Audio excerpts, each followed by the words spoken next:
सादर जय सिया राम।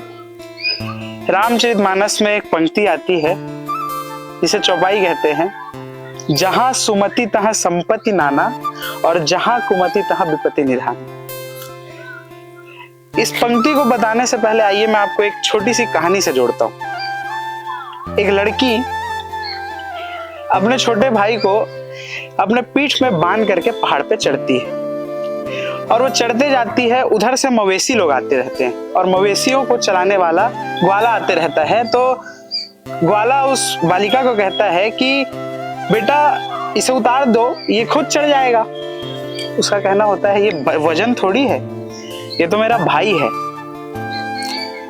आगे जैसे जैसे वो ग्वाला आगे बढ़ता है, देखता है कि एक सेठ अपने पीठ पर सोने की असरफियों को लेकर के चढ़ते रहता है।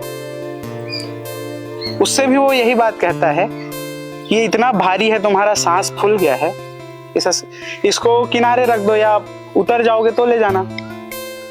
तो वो सेठ कहता है ये मेरा भाई थोड़ी है जो इसे छोड़ दूं। बिल्कुल यहां सोचने की बात है। क्रिया एक ही है लेकिन जवाब दो। अब आपको तय करना है कि आपको वो बहन बनना है कि वो सेठ बनना है।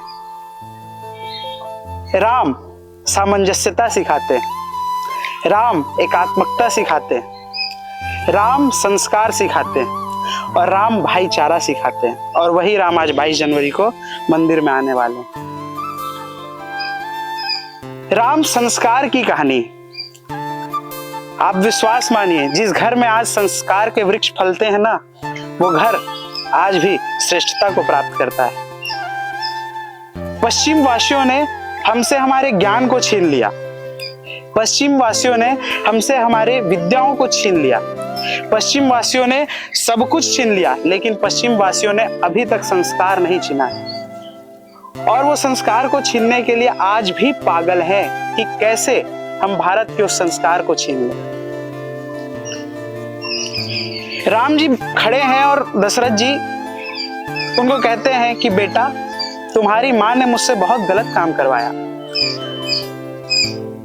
और रोते हुए कहते हैं कि तुम अभी सेनापति हो, तुम सेनापति हो, तुम एक काम करो, मुझे जेल में डाल दो, मुझे कारागृह में डाल दो और राज्य करो।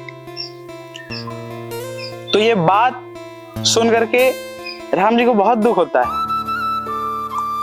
उसी समय लक्ष्मण जी आ जाते हैं और लक्ष्मण जी कहते हैं तुम कहते हो कि धर्म और न्याय के लिए लड़ना चाहिए, तुम्हारे घर में ही अधर्म हो रहा है, तुम कैसे भाई हो, मैंने किस भाई की पूजा की।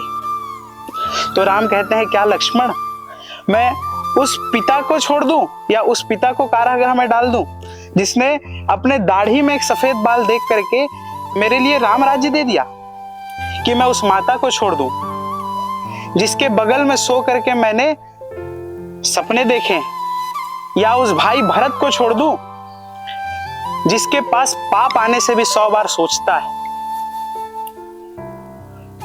संस्कार से भरी है रामायण और संस्कार पर ही घात करने के लिए बहुत लोग लगे हुए हैं। उस संस्कार को ही बचाने के लिए रामचरितमानस का पाठ आवश्यक है। रामचरितमानस को अपने जीवन में उतारने का प्रयास जरूरी है। इसीलिए लिखा तुलसीदास जी ने, जहां सुमति होगी वहां संपत्ति होगी और जहां कुमति होगी वहां विपत्ति होगी। सुमति प्राप्त करना है तो रामचरितमानस पढ़ना होगा। आज तक इंतजार था कि राम लला आएंगे और बहुत नारे लगे राम लला आएंगे, मंदिर वहीं बनाएंगे, बन गया मंदिर। लेकिन आगे का प्रोसेस क्या है, आगे का पायदान क्या है? तो आगे का पायदान है राम के चरित्रों को अपने पे उतारने का एक छोटा सा प्रयास करना, विकृति को दूर करना और संस्कृति को अपनाना। जरा सोचिए, आपके घर में जो वेब सीरीज चल रही है, आपके घर में जो धारावाहिक चल रही है, 40 मिनट की धारावाहिक में 4 बहुएं आपस में लड़ रही है, षड्यंत्र चल रहा है। बड़ी ने छोटी को क्या किया, छोटी ने बड़ी को क्या किया, और आप सोच रहे हैं हमारे मनोरंजन चल रहा है। मनोरंजन और कहानी तो वो थी जब रामायण चलती थी और गांव घर में कर्फ्यू लग जाया करते थे। पश्चिम सभ्यता के लोगों ने कुठाराघात करने का प्रयास किया आप जरा सोचिए, आप कोई भी आज वेब सीरीज देखते हैं, 40 मिनट के एक एपिसोड में किसी का बलात्कार है, किसी के साथ चोरी है, किसी के साथ कुछ है। संस्कार किधर जा रहे हैं? क्या मानस से यही संस्कार प्राप्त हुए? नहीं, मानस ने जीवन को उतारने का प्रयास कीजिए। रामचरित मानस यही नामा और सुनत श्रवण पाई विश्रामा। जब जब रामचरित मानस के चरित्र को समझने का छोटा सा भी प्रयास करेंगे ना, तो जीवन सफल हो जाएगा। एक बार मैंने लिखा था कि राम जी तो आ गए, लेकिन क्या राम सी मर्यादा हमारे अंदर आ सकती? राम का छोटा सा गुण क्या हमारे अंदर आ सकता है? राम ने अपने लिए क्या त्याग किया? राम ने समाज के लिए क्या त्याग किया? राम ने अपने राम राज्य के लिए क्या त्याग किया? क्या सीता माता से राम प्रेम नहीं करते थे? सीता माता से अगर राम प्रेम नहीं करते तो उनको लेने के लिए राम सेतु नहीं बनवाते। लेकिन राम राज्य की स्थापना के लिए नहीं दरिद्र को दुख न दीना, नहीं को अबुध न लक्षण ही ना, कोई दुखी ना हो, इसके लिए राम जी ने माता सीता को अपने से दूर रखा। चाहते नहीं थे, लेकिन राज्य के राजा का क्या दायित्व होता है, प्रजा कैसे पुत्र जैसी होती है, यह समझाने का राम ने प्रयास किया। अब राम राज्य तो स्थापित होगा, मंदिर ही बन जाएगा। राम जी आ गए, बहुत खुशी है। इतनी खुशी है कि दिवाली में इतनी खुशी नहीं होती। और मैं ही नहीं, आप जितने राम भक्त हैं सबको उतनी ही खुशी। राम लला आ गए। हम गीत गाते हैं, मेरी झोपड़ी के भाग आज खुल जाएंगे, राम आएंगे, ओ राम आएंगे, ये मेरा विश्वास है। रोम रोम में राम जी का वास है, मेरे जन्मों के सारे पाप कट जाएंगे, राम आएंगे, ओ मेरा जन्म सफल हो जाएगा।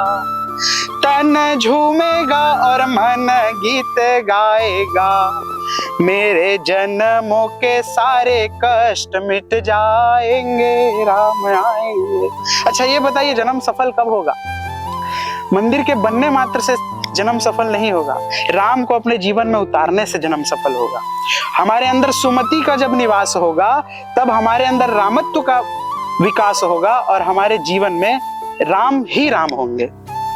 तभी कहा गया, आराम की तलब है तो एक काम कर, और आराम के शरण में और राम राम कर, राम राम कर।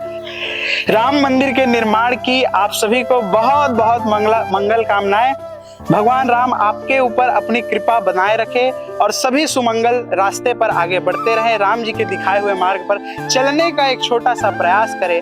आप सभी को सादर जय सिया राम।